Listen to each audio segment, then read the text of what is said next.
मध्य प्रदेश में होने वाले उपचुनाव को लेकर बड़ी खबर है, क्योंकि अब चुनावी मैदान में बीएसपी उतर चुकी है। अब बीएसपी के चुनावी मैदान में उतरने से सबसे ज्यादा नुकसान किसे होता है, ये बड़ी खबर यहां पर निकलकर आ चुकी है।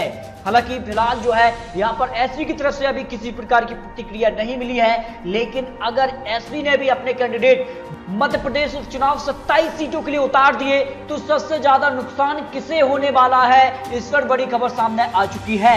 लेकिन ग्वालियर चंबल से 8 विधानसभा सीटों पर जो है बीएसपी ने अपने उम्मीदवार उतार दिए हैं, उनके नामों का अनाउंस कर दिया है। वो नाम की लिस्ट भी आपको दिखाएंगे। लेकिन अगर बीएसपी ने अपने विधानसभा सीटों के लिए उतार दिए तो ज्यादा किसे यहां पर फायदा होगा, सारे आंकड़े यहां पर निकलकर सामने आ चुके हैं। लेकिन इससे पहले पीसीसी चीफ कमलनाथ ने बड़ा बयान दिया है, जिसमें उन्होंने साफ तौर पर कर्ज माफी को लेकर या फिर इस उपचुनाव को लेकर उन्होंने साफ संकेत दिए हैं। कहीं ना कहीं बीजेपी पर जमकर निशाना साधा है। अब क्या होने वाला है मध्य प्रदेश उपचुनाव के लिए, क्योंकि ये उपचुनाव जो है अब कहीं ना कहीं 3 दलों में बढ़ता नजर आ रहा है। और सबसे ज्यादा फायदा और सबसे ज्यादा नुकसान किसे होने वाला है, क्योंकि चंबल से अगर बात करें, इससे पहले जो खबर थी कि 20 से ज्यादा नेता कांग्रेस में शामिल हुए हैं। इससे नाराज थी यहां पर मायावती जी, और इसी के चलते उन्होंने जो है मध्य प्रदेश उपचुनाव के लिए अपने प्रत्याशियों का ऐलान कर दिया है। यानी मध्य प्रदेश बीजेपी और कांग्रेस में लड़ाई नहीं है, बल्कि अब बीएसपी में भी ये लड़ाई चल चुकी है। यानी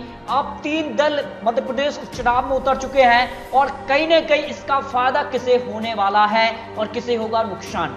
बता दें, ग्वालियर चंबल की 8 विधानसभा सीटों पर जो है बीएसपी ने अपने उम्मीदवारों की घोषणा कर दी है, और उनके नाम भी सामने आ चुके हैं। सबसे पहले बात करते हैं मुरैना सीट से। राम प्रकाश राजौरिया होंगे प्रत्याशी, बीएसपी प्रत्याशी होंगे। मुरैना सीट की जौरा विधानसभा सीट से आंकड़े दिखाएं तो सोने राम कुशवाहा होंगे यहाँ पर बड़े उम्मीदवार। इसके अलावा अंबा सीट से यहाँ पर भानु प्रताप सिंह सक्वार को यहाँ पर बनाया बीएसपी ने अपना उम्मीदवार। ग्वालियर डबरा सीट से बीएसपी ने संतोष गौड़ को यहाँ पर चुनावी मैदान में उतारा है। तो भिंड की मेहगांव सीट से योगेश महसिंह यहाँ पर नरवरिया को उन्होंने चुनावी मैदान में उतारा है। भिंड की गौहद सीट से यहाँ पर जसवंत पटवारी यहाँ पर बीएसपी प्रत्याशी होंगे। इसके अलावा शिवपुरी की पौड़ी सीट से कैलाश कुशवाहा यहाँ पर उम्मीदवार बनाए गए हैं, और शिवपुरी की यहाँ पर करेला जो विधानसभा सीट हुई है, राजन जाटव यहाँ से प्रत्याशी होने वाले हैं। तो ये ग्वालियर चंबल की 8 विधानसभा सीटों पर यहाँ पर कह सकते हैं बीएसपी ने अपने उम्मीदवार उतार दिए हैं। बीजेपी की बात की तो लगभग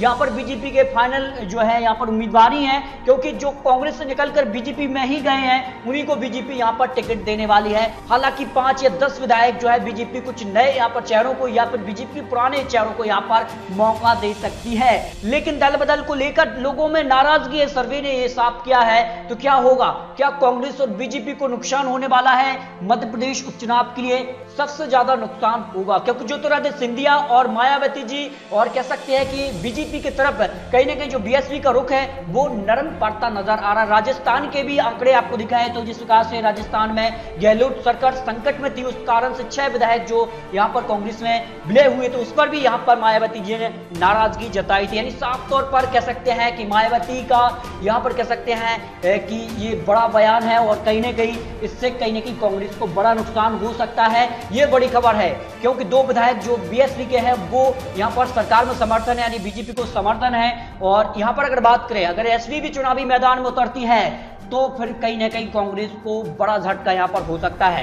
हालांकि 8 विधानसभा सीटों पर ही अभी यहां पर बीएसपी ने अपने उम्मीदवार उतारे हैं, लेकिन 8 विधानसभा सीटें ग्वालियर चंबल के लिए काफी महत्वपूर्ण होती हैं, और बीएसपी अगर कुछ सीट यहां पर निकालती है तो यकीनन कांग्रेस को बड़ा झटका होगा, क्योंकि कांग्रेस को अपने दम पर अगर सरकार बनानी है तो सभी सीट चाहिए, यानी 27 में से 27 सीट चाहिए। हालांकि जनता ही तय करेगी कि मध्य प्रदेश उपचुनाव में किसकी बनने जा रही सरकार। क्या जनता कांग्रेस को चुनेगी या फिर बीजेपी को या फिर बसपा, जो कि बड़े कैंडिडेट माने जाते हैं ग्वालियर चंबल के लिए। इस कारण से ग्वालियर चंबल से 8 प्रत्याशी को उन्होंने अभी उम्मीदवार बनाया। लेकिन आने वाले समय में क्या 27 सीटों पर वो अगर यहाँ पर चुनावी मैदान में उतार देते हैं, क्योंकि काफी ज्यादा उनका गढ़ है और सिंधिया के समर्थन में अगर बात करें वो उतर जाते हैं, तो फिर कहीं ना कहीं कांग्रेस को बड़ा झटका यहां पर हो सकता है। यहां पर अगर बात करें बहुजन समाज पार्टी की, तो यहां पर समावली, दिमनी, ग्वालियर, ग्वालियरपुर, अंबा, मेहगांव, दिमनी, मुरैना वो कुछ सीटें हैं जहां पर कह सकते हैं कि बीएसपी का गढ़ माना जाता है। और 2018 विधानसभा चुनाव में भी बीएसपी को अच्छा खासा यहां पर वोट शेयर मिला था। तो इसको देखते ही यहाँ पर बीएसपी ने अपने उम्मीदवार उतारे हैं। लेकिन आने वाले समय में क्या कुछ होने वाला है मध्य प्रदेश उपचुनाव के लिए, इसके लिए बहुत जल्द आपको बहुत बड़ा ओपिनियन पोल देने वाले हैं, क्योंकि अब 3 बड़े दल मध्य प्रदेश उपचुनाव में उतर चुके हैं। इसके बाद आंकड़े अब बदलते नजर आ रहे हैं। आपको बहुत जल्द एक नया ओपिनियन पोल और सटीक एक सीट की आपको जानकारी देंगे। तो सटीक जानकारी पाने के लिए मध्य प्रदेश उपचुनाव संबंधी या बिहार संबंधी सभी जानकारी पाने के लिए आप चैनल को अभी सब्सक्राइब कीजिए। तो मिलते हैं दोस्तों नई वीडियो के साथ, तब तक के लिए जय हिंद जय भारत।